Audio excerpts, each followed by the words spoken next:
Alors il y a maintenant quelque chose à laquelle vous ne pourrez pas échapper, c'est l'intervention du public. C'est-à-dire, on est parti sur l'idée qu'on partage les points de vue, les expertises. Là, il y a eu vraiment une installation très forte des différents domaines, des différents champs qu'on pourra discuter. Alors, je ne vais pas vous faire le coup de dire quel est le premier intervenant, parce que j'imagine que vous êtes multiples à être les premiers intervenants. Cette fois, on vous met à la place d'honneur. Vous interviendrez à la tribune. Qui est-ce qui monte la première, le premier ? Ne me faites pas le coup des hésitations, parce que vous n'êtes pas crédible. Et voilà. Voilà. Félicitations. Allez-y, madame. Et alors, les autres personnes qui veulent s'exprimer, vous allez voir tout à l'heure, quand on sera en fin de soirée, il y aura toute une file de personnes qui regretteront.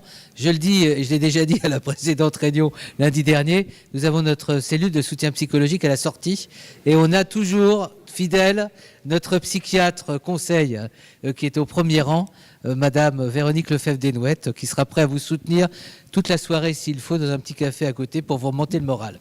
Donc les gens qui veulent intervenir, vous rejoignez. Je vous en prie. Alors vous présentez, vous intervenez. Merci mille fois. Bonsoir, donc je m'appelle Mathilde, je suis doctorante en robotique médicale. Et en fait, ma question s'adresse un peu aux trois intervenants. C'est très large, mais on parle beaucoup de la dilution de la frontière entre, je vous avais dit, recherche, santé, augmentation, etc. Mais finalement, la question que je me posais en vous écoutant, c'est qu'est-ce que l'augmentation en fait ? Parce qu'on parle beaucoup, on veut augmenter l'humain, mais qu'est-ce qu'il y a derrière ce mot d'augmentation en fait ? Vous, dans votre problématique, comment vous verriez, si vous aviez à répondre justement à la question que vous posez, vous diriez quoi ?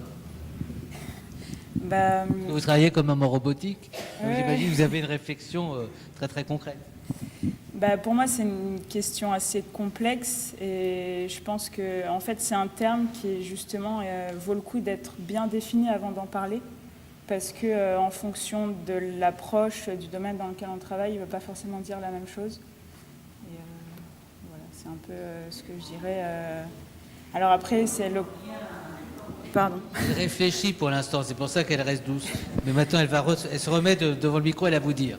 Non, je disais que pour moi, l'augmentation, en fait, c'est un terme qui peut vouloir dire beaucoup de choses et qui justement mérite d'être défini quand on en parle, parce qu'en fonction du domaine, il peut dire des choses différentes et on peut parfois avoir des malentendus parce que justement, on ne s'est pas entendu sur la définition de ce mot-là avant d'en parler. Voilà. D'accord. Juste, j'espère qu'il y aura des gens qui vont rejoindre notre petite estrade. Comme d'habitude, on prend plusieurs questions, mais là, les questions, elles sont peut-être difficiles à venir, compte tenu de la difficulté des enjeux.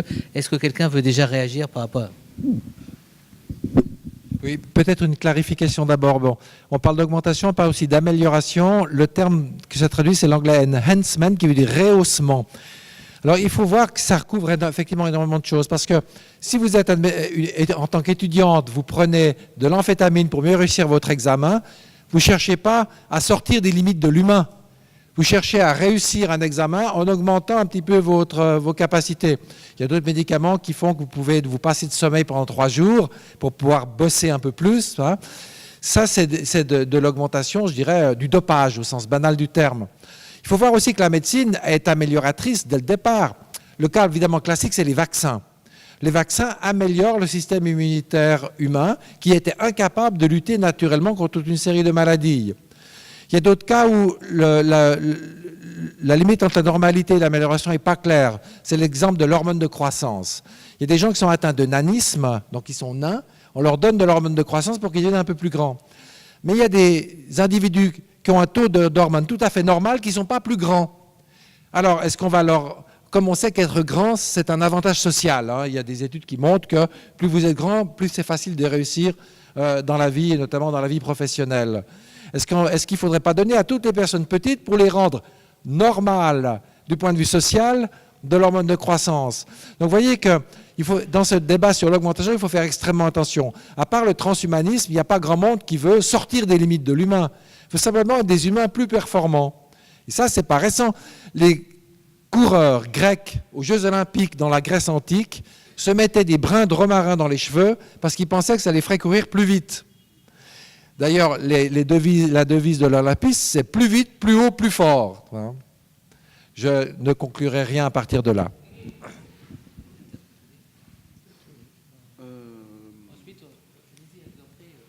D'abord, on peut applaudir notre intervenant.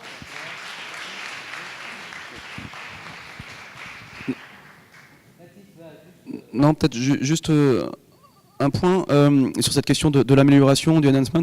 Il y a un très bon article de Jean Gaillon et Simone Batman sur cette question-là, et qui distingue, alors je vais essayer de m'en souvenir, 3 strates conceptuellement distinctes par lesquelles appréhender cette question. Il y a une première strate qui est pratique, celle donc on aurait des pratiques effectives qui permettent d'améliorer des capacités qu'on pourrait objectiver. Il y a une strate qui est plus générale, qui renvoie à la question philosophique, morale, politique, de pouvoir améliorer la nature humaine ou transformer la nature humaine, alors qu'on retrouve dans tous les débats sur le transhumanisme, sur le posthumanisme, etc. Et puis il y a une strate qui est individuelle et qui en fait renvoie au vécu de la personne, de l'amélioration de soi. Moi, avant de venir, j'ai pris du paracétamol en pensant que ça allait me rendre plus efficace. Je ne suis pas certain que ce soit le cas, mais en tout cas, j'ai tenté de m'améliorer pour être là ce soir avec vous. Voilà, trois moyens, en fait, trois niveaux différents pour appréhender ces questions qui en fait, est sans doute bien plus complexe que ça. Je voulais faire juste un commentaire sur la possibilité effective de l'amélioration cognitive, parce qu'on parle d'amélioration par rapport au sommeil, d'être davantage attentif, de courir plus vite, mais la question de pouvoir améliorer ses compétences cognitives dit de manière générale la possibilité d'améliorer son intelligence, c'est un souhait, c'est un fantasme, mais qui pour l'instant bute quand même face à la difficulté réelle de pouvoir améliorer les compétences cognitives. Il y a tout un champ de recherche qui vise à mettre au point des méthodes pour améliorer les compétences cognitives. Et ce que montrent les travaux dans les différents domaines, c'est que si on vous fait répéter plusieurs fois la même tâche, même si c'est une tâche cognitive compliquée, vous allez vous améliorer dans cette tâche. En revanche, si on vous demande de faire une tâche un petit peu plus compliquée, enfin un petit peu différente, il y a très peu de chances pour que vos compétences se transfèrent à un autre domaine. Il y a par exemple dans le Guinness une personne qui est très très forte pour pouvoir identifier, si ma mémoire est bonne, c'était des balles de tennis dans une image. Il était extrêmement rapide, très efficace pour faire cette tâche. Et lorsqu'on lui a demandé de faire une autre tâche qui n'était pas une balle de tennis, mais une balle par exemple de baseball, eh bien il avait un niveau commun qu'on pouvait observer chez tout un chacun. Ça veut dire quoi? Ça veut dire entraîner une tâche, c'est facile, on y arrive. En revanche, entraîner un domaine cognitif, entraîner l'intelligence de manière générale, pour l'instant, on a beaucoup de mal à le faire. Alors on va faire comme d'habitude, maintenant qu'il y a des personnes qui vont intervenir, on va prendre une salve de questions et on réagira après. Je vous en prie. Je m'appelle Christophe et je suis chercheur en mathématiques. Et donc, alors, je voulais un peu vous poser une question et en même temps présenter un peu une vision que votre domaine certainement ne vous amène pas à avoir, ou peut-être, vous n'en avez pas parlé ce soir. Donc, si j'ai bien compris, donc, grâce à des outils d'imagerie, grâce à des algorithmes et de une puissance de calcul augmentée, aujourd'hui, on dispose de nouveaux outils qu'on va utiliser pour explorer le cerveau humain. Donc ça, c'est l'aspect neurosciences. Donc, dans un premier temps, ça nous donne en effet une meilleure connaissance de l'être humain, ce qui est très bien, hein, c'est exploratoire. Par contre, je suis peut-être beaucoup plus critique sur la seconde partie, la partie qu'on dit augmenter, déjà augmenter ou améliorer, hein, cette notion de transformation. Alors, je vais détailler pourquoi. C'est qu'en mathématiques, on a vu lors du siècle précédent que beaucoup de comportements dans le vivant sont chaotiques. Alors chaotique, ça veut dire que des variations infinitésimales peuvent avoir un impact très important. Si je vous fais une analogie, par exemple, en sortant du cadre du vivant, un cas que tout le monde connaîtra, c'est le climat. Le climat, on est capable de le prévoir. Par contre, la météo, vous avez les équations de Lorentz, vous avez tout ce qui avait été développé dans les années 60 avec un modèle simpliste, et on a nommé ça l'effet papillon. C'est-à-dire un battement d'aile de papillon à l'autre bout du monde peut déclencher un cataclysme chez nous par exemple. Donc c'est ça un effet chaotique, c'est-à-dire des mesures infinitésimales sur l'être humain, un tout petit quelque chose qu'on n'est pas capable et qu'on ne saura jamais attraper. Ce petit quelque chose, on peut finalement avoir un impact énorme sur une conséquence gigantesque. Et donc, quand on parle de transformer l'humain, je veux bien que ça soit fait vraiment en limite, mais on va beaucoup trop loin en pensant pouvoir radicalement transformer un être humain par des neurosciences probablement. Les mathématiques, c'est ce que ça semblerait démontrer. Je ne connais pas le fonctionnement du cerveau, mais s'il y a également du chaos derrière, est-ce qu'il y a des algorithmes qui vont être chaotiques, des formules de récurrence qui font que vous allez vraiment aller jusqu'à un infiniment petit que vous n'arriverez jamais à capter, et que c'est ce fait que les neurosciences vont buter contre un mur naturel, je dirais. Donc... Merci. D'abord, on peut l'applaudir parce que c'était quasiment une intervention. Je vous avais dit qu'on avait un public choisi de gens de qualité et que, vous le verrez le 28 pour les gens qui viendront, on fera notre soirée uniquement avec les interventions des gens qui nous font l'amitié de participer à ces réunions. Alors, on va continuer. Tout est enregistré, vous inquiétez pas, et on répondra. Alors, il y avait madame ou mademoiselle, je vous en prie. Comme ça, on va prendre quelques réactions, et puis ensuite, ça vous permettra de réintervenir. Bonsoir, et puis merci beaucoup pour vos interventions. Pardon.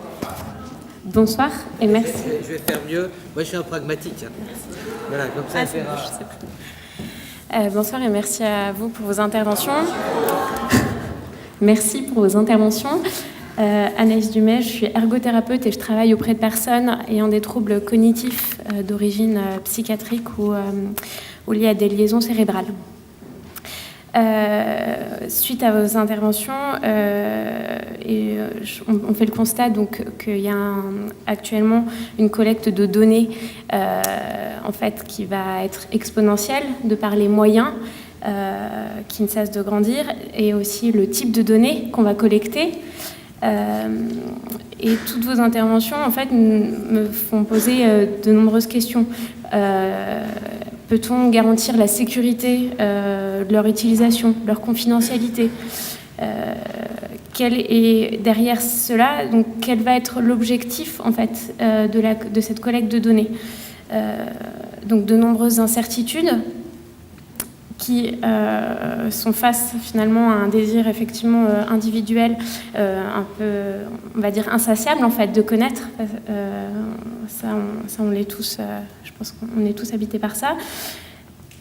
Et du coup, face à ce désir insatiable et puis ces possibilités qui ne cessent d'augmenter, est-ce qu'on ne va pas arriver finalement à un droit, enfin, est-ce qu'il y aura la possibilité d'un droit de ne pas savoir? Et est-ce que les scientifiques aussi se posent la question de peut-être d'un droit à ne pas chercher, peut-être, ou alors en tout cas de ne pas chercher si l'objectif de leur recherche va avoir uniquement un intérêt à but lucratif, commercial, enfin voilà, toutes les difficultés que vous avez, tous les enjeux que vous avez relevés tout à l'heure.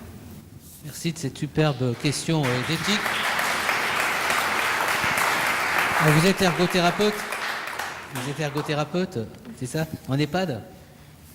Non, je travaille en ESAT dans la réinsertion professionnelle. D'accord, donc avec des personnes en situation de handicap. Bienvenue à l'Espace Éthique. Si vous voulez faire un master chez nous, je vous sens mûr pour faire ce parcours. On répondra tout à l'heure. Alors, ensuite, il y a Mathieu, là, qui est un habitué quasiment vous intervenez à chaque réunion. Ça me rassure, le jour où vous ne viendrez pas, on sera inquiet. Ok, donc bonsoir, moi je m'appelle Marion, je travaille dans la comptabilité, donc un secteur qui n'est pas du tout relié aux neurosciences. C'est pour ça que je vous remercie de vos interventions, puisque moi en tant que citoyenne, j'allais dire lambda, j'apprends beaucoup de ces soirées. J'ai été aussi interpellée, même si ce n'était pas du tout uniquement votre sujet, sur cette frontière du soin, du traitement et de l'augmentation. Et moi, je m'interrogeais sur cette tentation de l'homme de vouloir quand même toujours augmenter ses capacités, avec cet aspect positif qui permet vraiment d'aider des personnes qui sont dans la difficulté ou qui ont perdu leur capacité. Et en même temps, je me demande dans quelle mesure on n'a pas aussi derrière une fausse idée du bonheur, un bonheur qui serait lié à l'augmentation de nos capacités et à l'augmentation de nos capacités. Et je me demandais si nos limites naturelles n'étaient pas aussi quelque chose à protéger, parce qu'elles font qu'on est interdépendant, qu'on est amené à créer des relations et qu'on est amené à grandir en humanité parce qu'on prend soin des personnes qui sont plus fragiles et plus limitées que nous. Voilà, je vous remercie.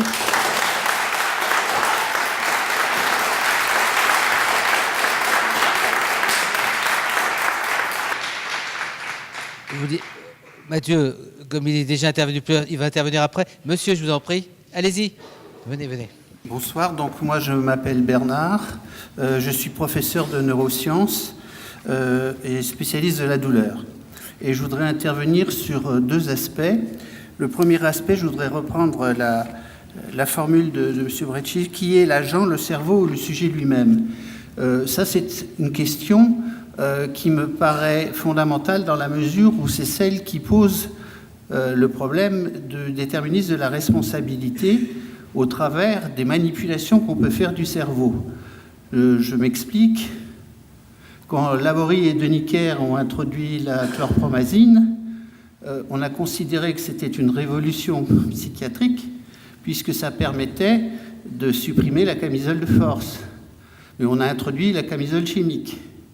Donc, un changement de concept, la modulation du cerveau par la pharmacologie, qui permet une amélioration, c'est toute la psychopharmacologie qui est derrière, mais qui remet en question l'individualité du sujet. C'est quelque chose qui avait été aussi posé dans ce même domaine dans les années 60 par Delgado, qui faisait cette démonstration extraordinaire dans les arènes de Madrid, lorsqu'il stimulait le cerveau des taureaux, et que le taureau chargeant, il se mettait devant lui, et le taureau étant implanté avec une électrode, et il arrêtait net le taureau à 1 mètre de lui parce qu'il stimulait la bonne structure du cerveau. Donc là se pose la question du déterminisme de la personnalité par rapport à l'intervention que l'on fait dans le cerveau avec les électrodes implantées. Alors bien sûr, aujourd'hui, plus personne ne conteste l'intérêt de l'implantation des électrodes profondes, que ce soit dans le Parkinson ou dans les tics, etc. Tics, TIC, troubles pas éthiques. Donc, toutes ces questions-là me remettent en question qui est l'agent, le cerveau ou le sujet lui-même.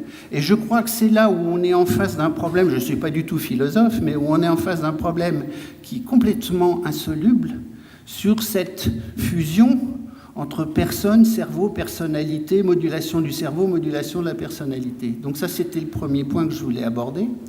Et le deuxième point, plus rapidement, il y a une question qui se pose dans la relation entre le soignant et le soigné, qui est celui justement de la responsabilité éthique. Je vais prendre un exemple très concret. Je plaide depuis des années pour l'introduction du cannabis dans le traitement de la douleur. Bon, c'est quelque chose qui maintenant est une banalité à l'étranger, sauf dans notre pays.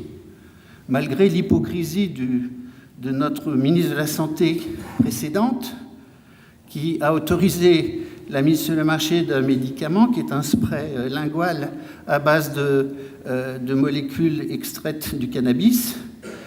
Mais l'arrêté est tellement restrictif qu'il ne peut concerner que quelques milliers de patients.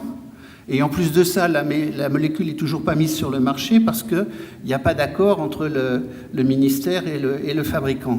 Et donc, là où moi je me pose une question d'un point de vue éthique, c'est pourquoi interdire l'accès à une molécule au nom de préjugés qui sont purement sociaux et moraux, parce que le cannabis c'est une molécule hédonique. Ah, alors ça, il ne faut pas se faire plaisir. Et donc, on ne va pas autoriser le cannabis, même si c'est dans une dimension clinique et thérapeutique. Et moi, je me dis qu'un médecin qui est en face d'un patient douloureux chronique pour lequel il n'y a aucune thérapeutique qui puisse le soulager, eh bien, il a le devoir de donner du cannabis à son patient. Et je pense que c'est le même problème qui est en train de se poser aux États-Unis, avec l'extraordinaire, vous avez tous lu ça dans la presse, l'extraordinaire diversité de vente des opioïdes, qui fait qu'on en est à 60 000 morts aux États-Unis par excès de prise d'opioïdes, et qui du coup maintenant remettent en cause l'usage des opioïdes pour le traitement de la douleur, ce qui me paraît une hérésie. Merci. Juste sur le sujet que vous venez de traiter, on avait été saisi par des associations, notamment pour la sclérose en plaques, sur ces questions. On était intervenu et on avait suivi le dossier. Maintenant, on sait que vous êtes une personne de ressources. Vous ne contenterez pas tout à l'heure de nous dire que vous appelez Bernard. Vous nous donnerez aussi votre nom de famille, parce que quand on va repartir à la charge, ça nous intéressera de vous solliciter. Alors, on va faire 3 réponses assez rapides, réactions par rapport à ce qui s'est dit, et puis on redonnera la parole aux gens qui veulent intervenir. Qui est-ce qui prend la parole le premier ? Oui, bon, il y avait 3 questions, enfin 4 assez différentes. Bon, je ne vais pas commenter sur toutes, mais la première concernant, est-ce qu'il n'y a pas des limites à l'amélioration, à la neuroamélioration, étant donné le caractère un peu stochastique du cerveau? Alors, il faut relever que, bon, là aussi, il faut distinguer. Les transhumanistes, eux, pensent bien sûr à certaines molécules, mais ce n'est pas ça leur principal cheval de bataille, c'est les modifications génétiques. C'est en changeant le génome qu'ils veulent changer l'être humain. C'est pas en prenant des médicaments qu'on va passer au post-humain, c'est clair. On va peut-être avoir de meilleurs antidépresseurs, peut-être des euphorisants, enfin, toutes sortes de choses comme ça, qui vont simplement augmenter des états des états du cerveau ou de l'humeur un peu au-delà du normal. Mais il y a longtemps qu'on sait que l'être humain n'est pas heureux. On parlait de psychanalyse avant. Freud, dans Malaise dans la civilisation, parle de l'homme prothétique, de l'homme avec tous ses outils, toutes ses prothèses, tout ce qu'il peut faire. Il dit, mais il reste un problème, l'être humain n'est pas heureux. Alors, ce n'est pas vraiment un scoop, mais il est vrai aussi que les transhumanistes espèrent rendre l'homme heureux. Bon, et vaste programme, ils veulent aussi qu'on vive éternellement. Je ne vais pas en dire plus là-dessus, mais c'est clair que si on veut vraiment changer de fond en comble l'être humain, ce n'est pas avec des neuromolécules qu'on va arriver à faire grand-chose. Bien, c'est aussi pour la personne qui a parlé de l'amélioration du bonheur, accepter ses limites. C'est vrai, accepter ses limites, il faut pouvoir le faire de temps en temps. Mais d'un autre côté, quand la médecine est une lutte contre les limites, c'est une lutte contre la souffrance, c'est une lutte contre la douleur, et c'est une très très bonne chose. À quel moment est-ce qu'on doit accepter sa situation et jusqu'où doit-on lutter? Je pense que c'est une question qui est en bonne partie une question individuelle en fonction de la conception de ce que l'on se fait d'une vie humaine réussie et épanouie. Et ça peut varier vraiment d'un individu à l'autre. Moi, je n'ai pas de réponse en tout cas absolue. Quant au Cabanis, c'est juste cannabis. Cabanis, c'est un médecin du 18e. Quant au cannabis, juste une anecdote. Le cannabis est interdit comme produit dopant dans le sport, alors que ça ne dope pas du tout. Hein. Mais pourquoi? Parce qu'il y a un haro social sur le cannabis qu'il faut expliquer de manière sociologique, mais qui n'a rien à voir avec de la bonne médecine. Alors moi, je vais réagir sur le premier point à propos des aspects mathématiques du chaos. Je pense qu'on peut répondre à cette manière d'un point de vue indirect en abordant la question de la plasticité cérébrale. C'est-à-dire que la manière dont moi j'entends la question sur le chaos, c'est de dire les algorithmes qu'il pourrait y avoir dans le cerveau sont des algorithmes mathématiques complexes, non linéaires, ce qui fait que si on a des petites variations à un moment donné, si on modifie un petit peu ces algorithmes, on ne sait pas quelles vont être les conséquences à long terme. Je pense que cette vision du cerveau oublie la notion de plasticité, à savoir que s'il y a des algorithmes dans le cerveau, le programme en quelque sorte du cerveau évolue par des mécanismes plastiques, c'est-à-dire que l'interaction avec l'environnement, que l'interaction soit positive ou négative, va modifier indirectement ces algorithmes. Et donc, il va y avoir une résonance entre les programmes internes du cerveau et l'environnement. C'est une manière particulière de répondre, mais je pense que Ça illustre une particularité du cerveau qui n'est pas une machine comme une autre, c'est une machine qui peut se modifier dans sa structure même. Les autres points sur les limites, je pense effectivement que les neurosciences soulèvent la question de la limite. On parlait tout à l'heure de limites naturelles et du bonheur. J'ai mentionné dans l'introduction tout à l'heure plusieurs limites que les neurosciences essayaient de dépasser. Les limites par exemple du crâne. L'imagerie cérébrale permet d'aller au-delà de la limite du crâne pour voir le cerveau. Il y a bien sûr la limite du normal et du pathologique. Il y a aussi l'environnement. Il y avait une des questions tout à l'heure qui était sur le fait qu'on ne peut pas tout faire. Il faut faire attention qu'il peut y avoir un environnement lucratif et commercial. Et je pense que c'est un point de vue qui est intéressant. Par exemple, il y a actuellement un intérêt économique très grand pour l'intelligence artificielle. Il y a de nombreux débouchés, tout un milieu économique qui peut se développer au niveau de l'intelligence artificielle. Et cet intérêt économique interfère, je pense, avec l'intérêt scientifique qu'il peut y avoir au niveau de l'intelligence artificielle, à savoir que il est possible que l'intelligence artificielle, en tant que telle, en tant qu'objet scientifique, ait un intérêt qui soit moins intéressant, moins important que son intérêt économique. Et voilà, il faut dissocier l'intérêt économique de l'intérêt scientifique. Je voudrais juste terminer un point sur le cannabis pour mentionner peut-être un argument de nuance sur le fait des questionnements qu'il peut y avoir sur le cannabis, qui est le lien avéré médicalement entre la consommation de cannabis et les troubles psychotiques. Notamment l'apparition plus précoce des troubles psychotiques et la réponse moins efficace des traitements chez les patients qui consomment du cannabis. Alors ça concerne une sous-partie de la population, des personnes qui sont à risque de développer des troubles psychotiques, mais je pense qu'il faut avoir cet élément en tête aussi dans le débat et dans la réflexion. Non, je ne vais pas forcément répondre à tout, mais je suis quand même assez frappé par la profondeur de beaucoup de vos questions, en fait, Ouais. Oui, c'est ça, il y a un effet d'habitude. D'accord. Vous êtes blasé. D'accord. Non. Donc, alors, pour tenter de vous rendre heureux aussi.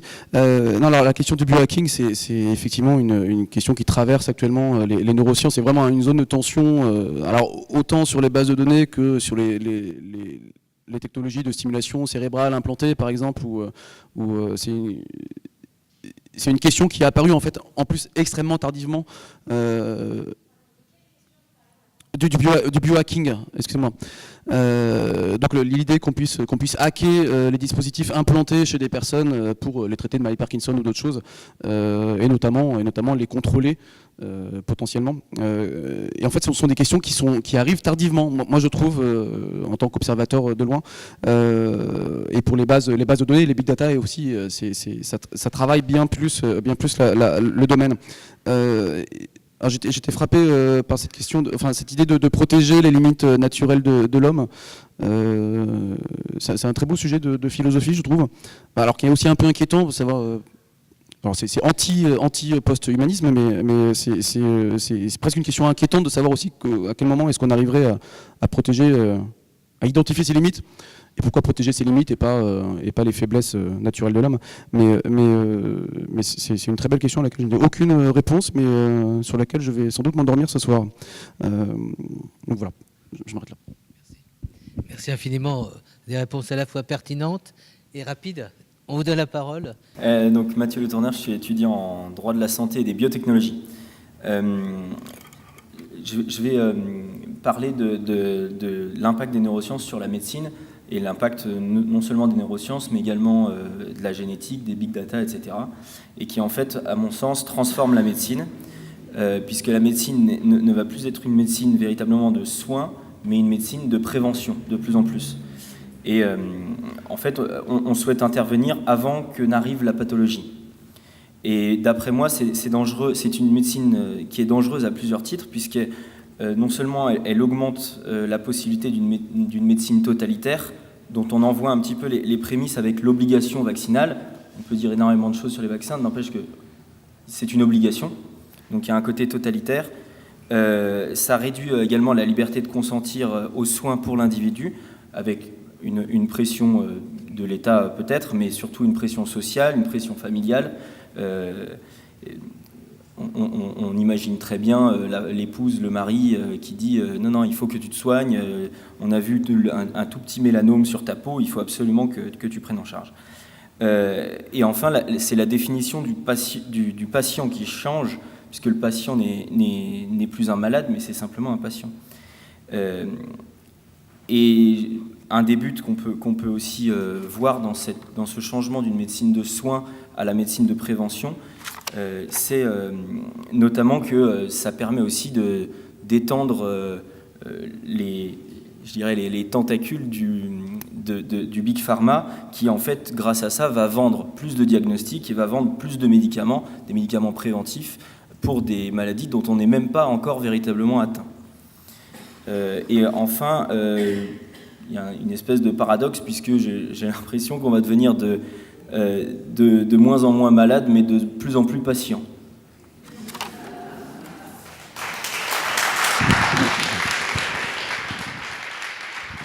En tous les cas, je pense que dès la prochaine séance, vous aurez votre prix pour la 4e. Mais juste sur le dernier point que vous abordez, l'Espace Éthique étant un laboratoire d'excellence qui travaille avec les chercheurs sur l'anticipation des traitements de la maladie d'Alzheimer, vous avez tout un ensemble d'autres développements que vous auriez pu faire. Le droit de savoir, par exemple, de savoir si je vais développer ou pas une maladie, pour m'y préparer, pour faire de ma vie ce que je veux d'une certaine façon. Également le statut avec toutes les stigmatisations que ça peut induire d'une personne dont on sait qu'elle va être atteinte d'une maladie. Si on fait par exemple des tests, des screenings avant des étudiants en médecine par exemple, avant qu'ils s'inscrivent, enfin, c'est toutes ces questions à mon avis que vous avez bien posées et qu'il va falloir accompagner. À défaut de les anticiper, ça pose vraiment les questions de la démocratie et aussi des vulnérabilités dans notre société. Merci en tous les cas.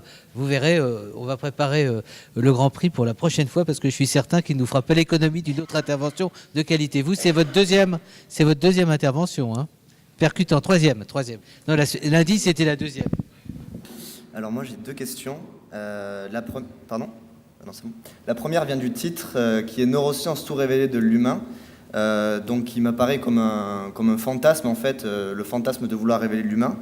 Or, qu'est-ce qui étudie le plus le fantasme si ce n'est la psychanalyse ? Et justement, je ne comprends pas vraiment l'opposition qui a été faite entre les neurosciences et la psychanalyse, parce que notamment il y a de plus en plus aussi, ça essaye en tout cas de plus en plus de se mélanger. Moi j'ai entendu des conférences de neuropsychanalystes qui essayaient d'étudier le rêve à travers justement des théories d'un peu des deux côtés. Je ne sais pas trop ce que ça vaut, mais bon, voilà. Et donc, et aussi, du coup, par rapport au fait que les neurosciences deviennent de nouvelles méthodes, de modes d'existence pour définir sa propre identité, etc. Vous avez pris l'exemple, je crois, d'un autiste qui se dit que c'est juste une différence qu'il n'est pas différent ou exclu, mais qu'il y a juste une différence physiologique, et du coup, voilà, c'est un nouveau moyen de faire identité, quelque chose comme ça. Et ma question, du coup, est-ce que ça, c'est souhaitable ? Est-ce que c'est pas une façon de contourner, au contraire, les questions identitaires ? Et ensuite, est-ce que c'est possible ? Donc, est-ce qu'on reste pas dans le fantasme en pensant que, justement, les neurosciences peuvent effectivement tout révéler de l'humain ? Et ensuite, ma deuxième question, c'était plus... vous avez parlé de la différence par rapport aux photons, de savoir si ça est plus un comportement d'ondes ou de particules. Ma question est très simple, c'est est-ce qu'on ne gagnerait pas à inviter des paradigmes quantiques dans justement les façons de comprendre le cerveau et les comportements humains ? Merci. Je crois que vous êtes étudiant en psychologie. Économie et psychologie, oui. En économie. Donc on peut l'applaudir, bien sûr. Et il fera partie des joyeuses personnes qui passeront la nuit ici pour discuter avec nos intervenants, puisque je pense que les questions qu'il a posées impliquent tellement de réponses qu'il faudra du temps. Alors, il y a monsieur aussi, madame, on va prendre toutes les questions, et ensuite on va arriver vers une conclusion, parce que certes il y aura une conclusion, il y aura ensuite des revenus. Mais ne vous rajoutez pas, voilà, il y a 3 personnes encore qui poseront des questions. Je vous en prie. Bonjour, je m'appelle Rosen, je suis étudiante en littérature. Et d'abord merci pour vos interventions, parce que je ne connaissais pas du tout le domaine des neurosciences et je me coucherai moins bête ce soir. Quelques questions que je m'étais posées. Vous parliez notamment des hormones de croissance qu'on pouvait ajouter. Et je me dis, bon, étant pas très grande, est-ce qu'il n'y aurait pas toujours une augmentation toujours plus forte et dans ces cas-là, quelles limites mettre à l'augmentation? Et au final, est-ce que ça ne pose pas la question aussi du darwinisme social? C'est-à-dire, les plus faibles, on les évacue de la société, et en effet, comme vous disiez, ils n'auront pas les hauts postes, etc. Donc je pense que ça pose beaucoup de questions d'un point de vue philosophique, mais aussi tout simplement sur la société qu'on veut demain. Une autre question que je me posais, vous avez parlé de l'ocytonine, c'est ça, l'hormone pour l'accouchement. En effet, la nature fonctionne très bien, et je me disais, mais au final, si on cantonne la neuroscience à chercher toujours plus l'augmentation, on risque aussi de se perdre. Est-ce qu'il ne faudrait mieux pas chercher juste à comprendre le vivant et à aider le vivant à bien fonctionner plutôt que de chercher à toujours plus complexifier cette structure de base? Et puis, une dernière question, vous aviez parlé notamment de la plasticité cérébrale pour dire que faut comme une limite en fait à toutes les neurosciences et à toute la compréhension que peut avoir de l'humain. Est-ce qu'au final la véritable limite elle ne repose pas dans la liberté de l'homme qui dépasse largement toute la question des neurosciences? Voilà les questions que je vais poser. Merci. Un immense merci. On a des gens qui posent des questions. On est tenté, j'espère qu'on aura vos coordonnées, de vous faire intervenir pour nous faire un exposé aussi la prochaine fois. Alors il y a monsieur, et puis madame, puis ensuite... Bonjour. Alors moi, j'y connais vraiment rien dans ce sujet. J'étais venu d'ailleurs la première réunion dans le débat. Alors, effectivement, j'entends des choses très intéressantes. Je ne comprends pas tout d'ailleurs. Il y a des choses qui font des petits tilts. Par exemple, quand le premier interlocuteur a évoqué le cerveau et a évoqué, attendez, que je reprenne mes notes, la dichotomie cerveau-esprit, bon voilà, c'est une notion qui m'intéresse, ou bien quand le dernier intervenant évoque l'homme peut-il être réduit à son cerveau. Mais il y a une autre chose que je ne comprends encore moins, c'est comment ce débat s'articule, ou bien cette conférence s'articule avec les lois sur la bioéthique. C'est-à-dire que qu'est-ce qui va pouvoir, qu'est-ce qui est en enjeu dans cette séance, sur quoi il y a débat, qu'est-ce que vous allez pouvoir faire remonter au CCNE comme élément de la discussion pour que le CCNE fasse un rapport au gouvernement. Parce que ou bien on débat de choses très intéressantes, et effectivement c'est très intéressant, mais à la limite, on passe à côté des débats de fond, des débats pour lesquels il y aura une loi. Ou bien alors on se fait balader. Vous voyez, enfin, c'est un peu ça mon inquiétude et c'est ma non-compréhension. Merci. Merci de votre question. On ne va pas vous révéler les secrets de nos âmes, mais on n'est pas loin de partager votre point de vue, mais on le fait avec beaucoup de cœur. Et on a quand même le sentiment que ces rencontres nous permettent d'échanger, nous permettent les uns et les autres de s'enrichir. Et soyez rassurés, on en prend l'engagement devant la caméra de Patrice Dubos. Nous irons jusqu'au bout de la logique, c'est-à-dire qu'on organise des débats, des gens comme vous qui s'expriment, qui nous disent des choses de qualité, on les fera remonter. Ensuite, c'est la responsabilité du politique. On est dans un état de droit qui, quand il va se prononcer sur la loi, intégrera ce qu'il souhaitera intégrer. Mais peut-être que vous viendrez dans des manifs pour protester si vous n'êtes pas convaincu qu'on a tenu compte de ces débats. Alors, allez. Attends, tu peux prendre ce micro si tu veux. C'est bien parce que je t'avais invité, là où moi tu viens. Non, Ségolène Aimé. Voilà, je suis médecin généticienne à l'Institut du cerveau et de la moelle. Vous avez parfaitement raison. Moi aussi, je suis très déçue par ce débat parce que je ne comprends pas quelle est la thématique que nous débattons. Donc, si on ne comprend pas, si la question n'est pas posée, je ne vois pas comment on peut recueillir les opinions des gens dans cette assistance et à la fin pouvoir retraduire le sentiment général qui pourrait inspirer les politiques. Donc moi, je préférais franchement que pour chaque séance, il y ait 1, 2, 3 questions maximum qui a été réellement élaboré et sur lequel chacun peut donner des éclairages différents et à la fin on fasse une synthèse. Là on a couvert, c'était merveilleux, je veux dire on a entendu des choses très intelligentes, d'autres pour lesquelles j'étais absolument pas d'accord, mais c'est bien que ça s'exprime, mais à la fin, à part s'enrichir intellectuellement, on n'aura pas progressé dans le débat et on ne repartira pas avec l'impression d'avoir contribué à cette grande consultation nationale. Donc je le regrette. Continuez.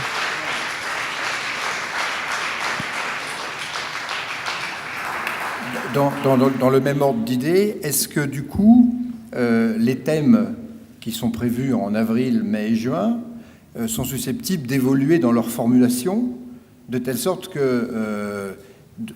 qu'on ait l'impression de participer à des choix, à des discussions. Attendez, juste, on est d'accord là-dessus. Je ne vais pas me justifier maintenant sur les thématiques, puisqu'on a l'irruption de gens qui contestent la formulation et les interventions. Nous, notre approche est une approche très claire, on l'a dit dès le départ. On a fait un travail d'élaboration avec une équipe, on a un conseil scientifique, et on a identifié des thèmes. Nous, on apporte des problématiques. On ne sait pas du tout, dans le Capharnaüm actuel, qu'est-ce qui va être retenu ni par le comité d'éthique, ni par les parlementaires. Donc moi, je pense, peut-être qu'on ne partage pas le même point de vue, et personne n'est obligé non plus de venir à ces débats, je pense que c'est très intéressant d'avoir des scientifiques, des gens des sciences humaines et sociales qui éclairent les questions. Ensuite, en ce qui concerne les questionnements au sens propre du terme, moi j'aime autant vous dire que comme citoyen, en écoutant ces 3 débats, j'ai des questions beaucoup plus précises à me poser. Je ne les avais pas avant, je suis très très content de ces débats, je les remercie d'ailleurs les interventions. Ensuite, c'est à chacun de s'exprimer, mais ne soyez pas naïfs au point de vous imaginer que c'est parce qu'on va faire un débat à la mairie du 4e que le comité consultatif national d'éthique ou le président de la République va prendre en compte ce qu'on va risquer de dire. L'intérêt pour moi, c'est que chacun s'approprie ses questions et ensuite chacun à sa manière va intervenir, va s'exprimer. Vous pouvez même envoyer des communications directes au CCNE puisque vous avez le site. On reprend madame peut-être. Rien ne vous empêche dès demain d'aller voir le président du comité consultatif national d'éthique et de dire en tant que citoyen, j'estime qu'il y en a d'autres qui doivent le dire, ce que nous on dit depuis le début. Encore une fois, ça ne nous empêche pas de faire des débats et je reste convaincu, excusez-moi, il y a 2 ou 3 personnes qui disent au nom de leur conviction ce qu'ils pensent. Moi, je pense que c'est très intéressant ce qu'on a entendu et pour ce qui me concerne, ça m'a beaucoup enrichi et je vous garantis qu'à titre personnel, j'ai des questions à me poser. Et puis si vous aviez lu le programme, vous aurez vu qu'on a identifié des questions. On identifie des questions et par nature, c'est ce que je fais depuis quand même quelques années, moi je respecte ensuite les intervenants, c'est-à-dire chacun a son propre approche, chacun a eu sa propre approche. En tous les cas, c'est pas comme ça qu'on changera, j'allais dire, du jour au lendemain notre méthode. Et puis en dernier point, rien ne vous empêche d'organiser des débats, on les relaiera avec plaisir. Je vous en prie même. Bon, alors je vais intervenir, un peu en amont de ce qui vient d'être dit, parce que je suis aussi d'accord avec les dernières interventions. Mais moi, j'avais envie de soulever un problème alors extrêmement large, qui est la question de la subjectivité. J'avais envie de faire référence à la fameuse phrase de Thomas Nagel, que certains connaissent peut-être, sur est-ce qu'il est possible de dire qu'est-ce que ça fait d'être une chauve-souris. On peut décrire ses ailes, ses organes, son système d'orientation, mais est-ce qu'on va pouvoir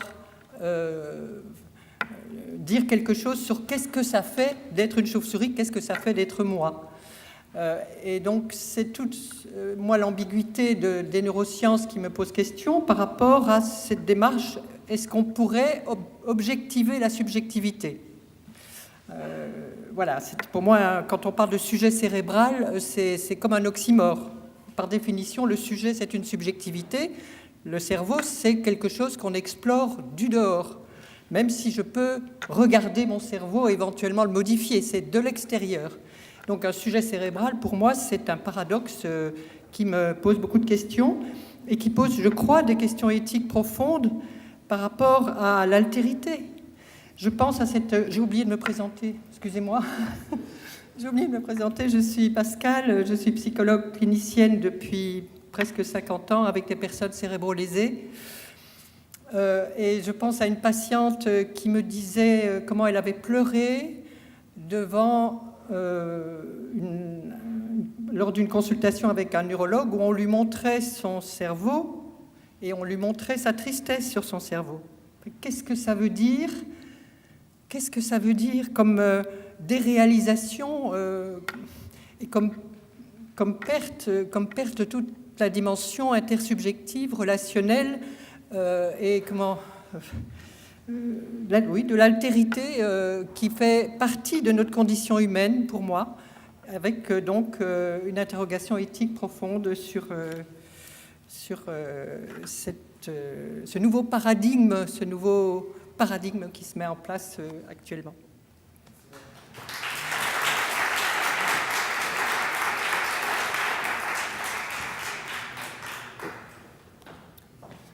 Bonsoir. Alors moi du coup je m'appelle Émeric, je suis philosophe en devenir, je m'intéresse pas mal aux questions de philosophie morale et tout ce qui est philosophie morale expérimentale, et ça m'a fait poser une question qui n'est pas tout à fait dans le sujet, mais en gros je voulais savoir s'il y a des études qui ont été réalisées pour connaître l'origine et la localisation de nos croyances religieuses, s'il y avait des liens observés avec d'autres zones, ce qui était la zone de l'émotion, de la récompense, de la gratification, du raisonnement, si on avait essayé de reproduire des stimuli religieux, et du coup, à terme, quelles pourraient être les implications éthiques de telles recherches, et est-ce qu'il faudrait les faire? Voilà. Merci infiniment. Et c'est bien parce qu'on termine sur des questions.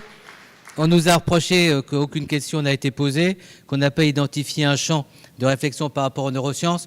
Je pense que ça mériterait un débat de fond sur une méthodologie en matière d'éthique. Moi, je trouve que ce qui est intéressant, c'est qu'on ait posé des questions. Et je trouve qu'il y a beaucoup de questions qui ont été posées. Si on était capable, dans les années qui viennent, de répondre à ces questions, on aurait beaucoup avancé. Alors juste, je vais vous donner la parole pour une conclusion. Et ensuite, on va pas... Vous voulez intervenir aussi? Oui, alors, allez-y, mais on avait dit vraiment qu'on allait conclure. Allez-y, je vous en prie.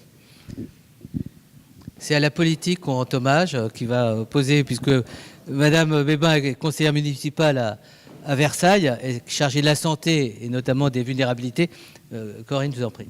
C'est pas du tout avec cette casquette-là que j'interviens, puisque je travaille depuis 25 ans dans la déficience intellectuelle, et donc tous ces sujets-là est clairement au cœur de ma problématique quotidienne. Et j'ai essayé de prendre du recul par rapport à ce que je fais depuis 25 ans, qui est d'accompagner des personnes qui sont altérées dans leur cognition et donc dans leur citoyenneté. Et en vous écoutant, je me suis posé 2 questions, et j'ai envie, pour répondre à Ségolène Aimé, de poser 2 questions qui sont presque des questions de recherche, parce que je souscris complètement à ce qui vient d'être dit. Est-ce que la finalité de la recherche sur les neurosciences ne peut pas être considérée aujourd'hui comme une étonnante option philosophique que la recherche incessante de l'autonomie, comme parade à l'aliénation par les prédéterminismes collectifs, n'est pas aujourd'hui une nouvelle recherche de prédisposition naturelle individuelle comme une nouvelle forme de prédéterminisme conduisant à une nouvelle forme d'aliénation, de privation qui serait collectivement recherchée. C'est une question philosophique qui me paraît extrêmement importante. Est-ce qu'en autonomisant les personnes à outrance, en recherchant de manière déterminée les prédispositions naturelles et individuelles, nous ne sommes pas en train de construire notre aliénation de demain, et tout ça collectivement comme un seul homme? C'est ma première question. La deuxième question, est-ce que cette marche en avant vers la connaissance, toujours plus de connaissances, n'est-ce pas finalement uniquement un outil de prévention du risque, de réassurance qui est destiné à conjurer notre peur collective de l'improbable? Est-ce que ce n'est pas une course effrénée à la maîtrise qui met de facto l'individu en désarroi total devant l'improbable? N'est-ce pas le développement d'un nouveau soin? J'ai inventé un barbarisme, la résilience-ectomie. La résilience étant donc cette capacité de l'être humain à s'adapter à quelque chose qui survient et qui le met dans un contexte totalement improbable. Ces deux questions-là, je vous les pose à vous, philosophes, et je vous les pose à vous qui êtes dans cette recherche sur les neurosciences. Et c'est la maman d'une personne handicapée qui parle. Merci Corinne Pépin.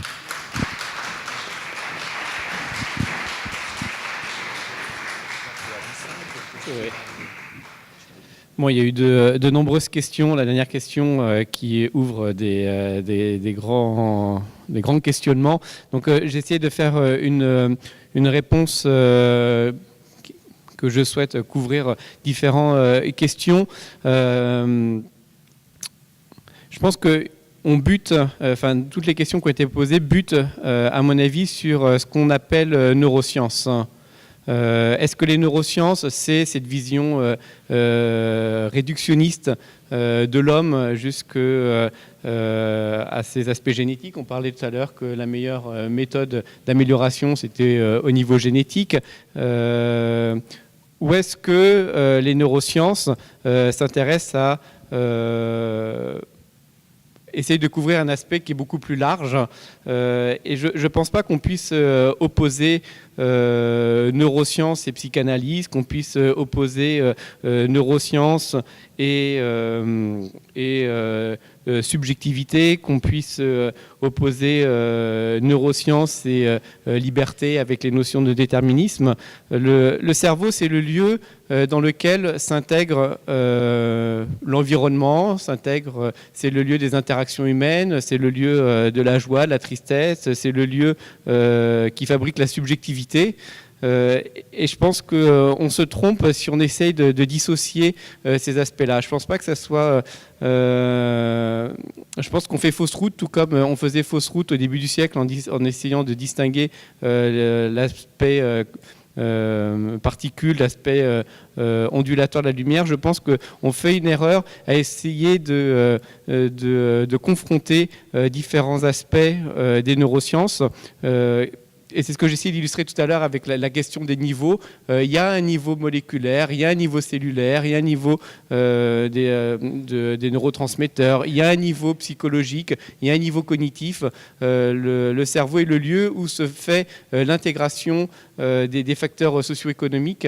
Et j'entends bien qu'il y a beaucoup de questions qui se posent autour d'une focalisation sur le cerveau, sur l'individu, et d'une vision très centrée uniquement sur l'individu et pas sur les échanges avec autrui. Mais je pense qu'il faut voir les neurosciences comme un objet qui est beaucoup plus vaste, essayer de dépasser ces différents clivages qu'il peut y avoir. Alors, une réponse rapide concernant les expériences religieuses. Ça a été fait, ça s'appelle la neurothéologie. On a étudié ce qui se passait par l'imagerie cérébrale dans le cerveau de moines bouddhistes et de nonnes franciscaines. Et il y a même un Canadien qui a fabriqué un casque qui vous stimule ces zones, et comme ça, vous pouvez, paraît-il, je ne vais pas essayer, avoir des expériences mystiques. Ça montre qu'on peut objectiver le subjectif, en tout cas en partie, ou du moins qu'on essaye. Est-ce qu'on a raison? Ça, c'est une toute autre question. Est-ce que c'est une expérience authentique? Ça, c'est aussi des questions qui se posent. Alors, concernant les états généraux de la bioéthique, bon, moi, je suis citoyen helvétique, donc je suis un petit peu à côté, mais c'est vrai que mais je suis quand même surpris, parce que je participe quand même depuis un certain temps au débat français. Chaque fois qu'on parle de neurosciences, on tombe sur le transhumanisme. Et le transhumanisme, ça n'est pas une question pour les lois de bioéthique, ça n'a rien à voir, le transhumanisme. Ce qu'il y a à voir... Alors, c'est une question intéressante, mais ce qu'il y a à voir avec les lois de la bioéthique, c'est la gestion des big data, le caractère privé de nos états mentaux, comment protéger tout ça. Ça, c'est quelque chose qui sont des questions qui vont être posées, dont on a un petit peu parlé, mais je suis étonné, peut-être c'est aussi notre faute, mais dans le public, c'est toujours les questions sur le transhumanisme et l'augmentation de l'être humain qui apparaissent. Question sur laquelle d'ailleurs la loi ne peut pas dire grand-chose, parce qu'on ne peut pas interdire ce genre de choses. Sur Internet, tout est disponible. Vous pouvez vous acheter un appareil de stimulation électrique crânienne pour quelques dizaines de dollars sur Internet. Attention à l'usage et faites attention au voltage, parce que ça peut aussi provoquer des choses pas tout à fait ce que l'on cherche. Bien. Voilà, donc, et puis, bon... la question, alors, aussi, bon, la dernière question, elle est abyssale, moi je n'ai pas la prétention d'y répondre. L'hyper-autonomisation, c'est vrai qu'on est dans une culture de l'autonomie, mais il faut bien voir, peut-être qu'il faut des fois remettre les choses de manière relativement simple. Pourquoi est-ce que l'autonomie a pris tant d'importance? Parce qu'on a voulu faire en sorte que le patient redevienne le propriétaire de son propre corps et des traitements qu'on lui proposait. L'autonomie, c'est rien d'autre de dire c'est le patient qui a l'autorité de décision. On ne peut pas passer outre son accord pour lui imposer des traitements. Alors ça pose toutes sortes de questions, bien entendu, mais c'est ça l'autonomie au début. Et je pense que c'est une valeur extrêmement importante si on veut protéger la liberté individuelle. Maintenant, que peut-être une espèce d'hypertrophie de cet idéal-là, ce ne serait pas le premier qui hypertrophierait de cette manière-là. Alors, pour revenir je vais revenir sur cette question du sujet cérébral, parce qu'on tourne autour de ça, cette question de savoir si à un moment ou à un autre on peut décider qu'un individu relève uniquement du fonctionnement de son cerveau et de ses mécanismes, et qu'il peut décider de sa vie et de sa trajectoire selon ces mécanismes-là ou en agissant dessus. Alors d'abord, cette notion-là, elle rend compte du fait que les personnes elles-mêmes utilisent ces données et ces outils des neurosciences pour s'expliquer. C'est que leur subjectivité, selon eux, se situe dans leur cerveau. Alors, est-ce que c'est, pour reprendre votre question, est-ce que c'est possible ou est-ce que c'est souhaitable? Ça devient une question politique. Par exemple, le mouvement dont je parlais sur la neurodiversité, c'est un mouvement nord-américain. Vouloir se distinguer de la société selon un fonctionnement biologique particulier pour prétendre participer à cette société et en être membre, c'est possible en Amérique du Nord. En France, ce n'est pas possible. On ne peut pas se définir comme citoyen à partir d'une distinction. C'est tous les débats en France sur la question du communautarisme. On n'est pas égaux parce qu'on est différent ou parce qu'on revendique une différence. Et c'est pour ça d'ailleurs que ce mouvement de la neurodiversité fait très peu écho en France par exemple. Donc, est-ce que c'est une question de rendre la liberté aux individus que de les réduire à leur cerveau, ou que justement de les inscrire dans d'autres institutions qui seraient plus larges que ça? C'est une question importante, une question philosophique. Je n'ai pas de réponse à ça. Est-ce qu'on est plus libre si on se conçoit comme appartenant à une communauté, appartenant à un lignage, appartenant à sa profession, etc. Est-ce qu'on est plus libre dans cette condition-là que en se définissant par son cerveau? Je ne suis pas capable de répondre à ça. Je voudrais juste terminer sur un point qui est alors c'est un historien des neurosciences, Cornelius Bork, qui rappelle en fait la structure, et à mon avis ça renvoie à la question de comment vont être traitées les neurosciences dans la future loi de la bioéthique, donc qui rappelle ce qu'il appelle la structure proleptique des neurosciences, c'est-à-dire que les neurosciences en fait anticipent les découvertes et les avancées avant d'en avoir les moyens. C'est-à-dire qu'avant même d'en avoir les outils ou les connaissances ou les technologies, ou même d'ailleurs les cadres réglementaires. C'est qu'il y a ce discours-là qui traverse les neurosciences et qu'on a beaucoup débattu là. C'est qu'est-ce qui se passe si un jour on est capable de trouver la zone du mensonge de la personne qui ment, et qu'est-ce qu'on va en faire? On n'en est pas capable. Donc on peut en débattre, mais les neurosciences ne sont pas capables de le faire aujourd'hui. Comme beaucoup de sujets qu'on a débattus aujourd'hui, les neurosciences ne sont pas capables de le faire. Comme je suis persuadé que les neurosciences ne sont pas capables d'élaborer des programmes de neuroéducation pour un pays. Mais ça ne veut pas dire qu'elles ne le feront pas, mais pas aujourd'hui. Vous pouvez comme les applaudir.